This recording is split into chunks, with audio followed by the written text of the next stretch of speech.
Hi guys, నిన్న పెట్టిన వీడియోకి చాలా హ్యూజ్ రెస్పాన్స్ ఇచ్చారు. Thank you so much.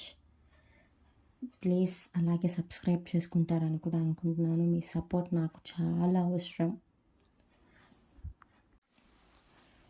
నిన్న ఒక టాపిక్ మీద వీడియో చేశాను, love marriage versus arrange marriage అని.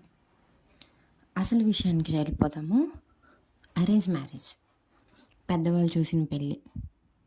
అటు 7 తరాలు, ఇటు 7 తరాలు, చాలా చాలా హంగామాగా ఉంటుంది అరేంజ్ మ్యారేజ్ అంటే. అంతేనా? నాకు తెలీదు, మీకు తెలిసింది ఉంటే. యాక్చువల్లీ నేను లవ్ మ్యారేజ్ చేసుకున్నాను కాబట్టి నాకు అరేంజ్ మ్యారేజ్ గురించి తెలీదు.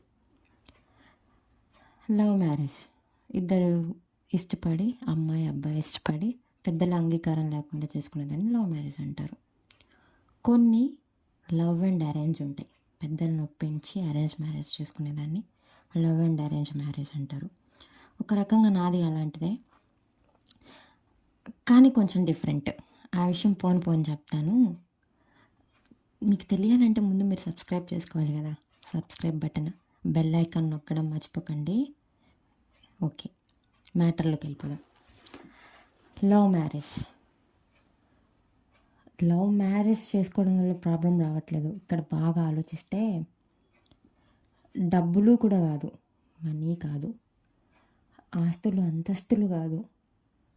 మెయిన్ మ్యాటర్ ఒకటి ఉంది, కులం, క్యాస్ట్. ఎవరు కనిపెట్టారో కానీ ఈ క్యాస్ట్ ఫీలింగ్ అనేది ఇప్పటికీ మనల్ని తినేస్తున్న విషయం. అది అరేంజ్ మ్యారేజ్ చేస్తారు, అన్నీ చూస్తారు. వాళ్ళకి డబ్బు ఉందా, ఆస్తులు ఉన్నాయా, అంతస్తులు ఉన్నాయా, మా అమ్మాయి ఇక్కడ హ్యాపీగా ఉంటుందా, అది మాత్రమే చూస్తారు. అబ్బాయి ఎలాంటి వాడా ఏంటా అనేది ఎవరూ చూడరు. అందరూ కాదు, కొంతమంది. ఇప్పుడు కూడా నేను మెన్షన్ చేస్తున్నాను, అందరినీ అనట్లేదు, కొంతమంది అని.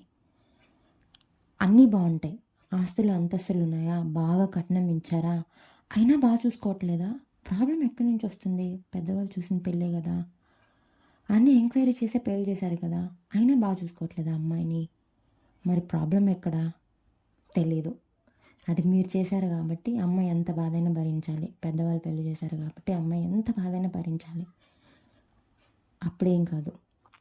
లవ్ మ్యారేజ్ చేసుకుంటే ఎందుకు బ్రో అలా చూస్తారు సొసైటీ కానీ ఫ్యామిలీ మెంబర్స్ కానీ.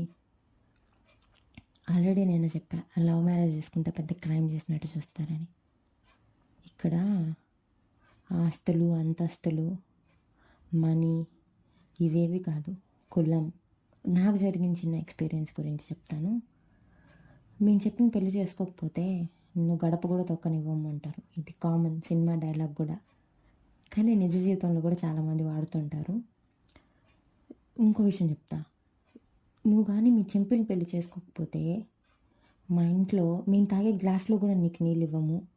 మా గడప బయట నువ్వు నిలబడాలి. నీకు ఏదన్నా ప్రాబ్లం వస్తే నువ్వు మా గడప బయట నుంచి మమ్మల్ని అడగాలి. ఇంకా మా ఫంక్షన్లకు నిన్ను వేటికి పిలవము. నువ్వు అందరి దూరంగా ఉండాలి. అందరూ వస్తారు, నువ్వు దూరంగా ఉండాలి. రకరకాల విధాలుగా మార్చడానికి ట్రై చేస్తూ ఉంటారు. ప్రేమించినప్పుడు అది నిలబెట్టుకొని చూపించాలి. వాళ్ళు జీరోలో ఉన్నా, చాలా గొప్ప వాళ్ళైనా. ఇక్కడ ప్రేమ డబ్బు కాదు. ఇప్పుడు ఒక బొమ్మ నచ్చింది అంటే కొనిస్తారు, నేను చదువుకోవాలి అంటే కొనిస్తారు. ఒకటికి 2-3 సార్లు ఆలోచిస్తారు, 10 మంది సజెషన్ తీసుకుంటారు, అన్నీ చేస్తారు. అలాగే ఒక అబ్బాయి నచ్చారు అంటే అలానే చూడండి, ఎంక్వైరీ చెయ్యండి. మా అమ్మాయి అబ్బాయితో హ్యాపీగా ఉంటాను అంటుంది కదా, పోనీ మనమే దగ్గరుండి పెళ్లి చేద్దాం. ఏ ప్రాబ్లం వచ్చినా అరేంజ్ మ్యారేజ్ చేసినప్పుడు ఎలా చూసుకుంటామో అలాగే చూసుకుందాం. ఇంకా ప్రాబ్లం ఎక్కడి నుంచి వస్తుంది? కాదు, క్యాస్ట్. చెప్పాను కదా, క్యాస్ట్ ఫీలింగ్. మాకన్నా తక్కువ, మాకన్నా గొప్ప మీరు, ఇట్లాంటివి మనం వదిలేసేయాలి బ్రో. అందరం ఒకటే. ఏదో సినిమాలో డైలాగ్ ఉంది, అందరు చనిపోయినా వచ్చేది రక్తమే,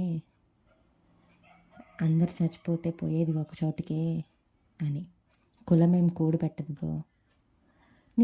నాకు అర్థంగా అడుగుతాను, మనం పొద్దున్న లేచిన దగ్గర నుంచి రాత్రి వరకు అన్నీ మనం కులములు చేసినవే మనము నిత్య జీవితంలో వాడుతున్నామా? లేదు కదా. అన్నిటికీ అందరూ కావాలి, కానీ ఒక పెళ్ళి విషయంలో మాత్రమే ఎందుకు వస్తుందో, ఎవరు కనిపెట్టారో నాకైతే అర్థం కావట్లేదు. కానీ ఇది మనం ఖచ్చితంగా మార్చాలి. నేను ఈ మధ్య కొన్ని వీడియోస్ చూశాను, బతికుండగానే చంపేస్తున్నారు. అంత అల్లారు ముద్దుగా పెంచుకున్నారు కదా, చంపేంత ద్వేషం ఎక్కడి నుంచి వస్తుంది? చిన్నప్పటి నుంచి 20 సంవత్సరాలు గారాబంగా పెంచుకొని ఉంటారు కదా, ఆ గారాబంతోనే మీ మీద ప్రేమతోనే మేము ఏమన్నా అడిగితే కాదన్న నమ్మకంతోనే కదా మిమ్మల్ని అన్నీ అడుగుతారు. కొంచెం కొంచెం మీరు పెద్దవాళ్ళు అనని అందరూ అని పెద్దవాళ్ళ హెల్ప్ తీసుకొని ఏదైనా చేయాలని అందరూ చెప్తూ ఉంటారు. ఒక పెద్దవాళ్ళుగా మీరు ఒక నిర్ణయం తీసుకోండి అని మాత్రమే నేను చెప్తాను. ఈ వీడియో వల్ల కొంతమంది హర్ట్ అవ్వచ్చు, కొంతమంది వాళ్ళ లైఫ్లో కూడా ఇలా జరిగిందని ఫీల్ అవ్వచ్చు. కానీ నా లైఫ్లో ఏం జరిగిందా అనే విషయాన్ని నేను మీతో షేర్ చేసుకోవాలనుకుంటున్నాను. అంతే. ఎవరినైనా బాధ పెట్టుంటే I'm really sorry. Please subscribe to my channel life of A girl. Me support నాకు చాలా అవసరం.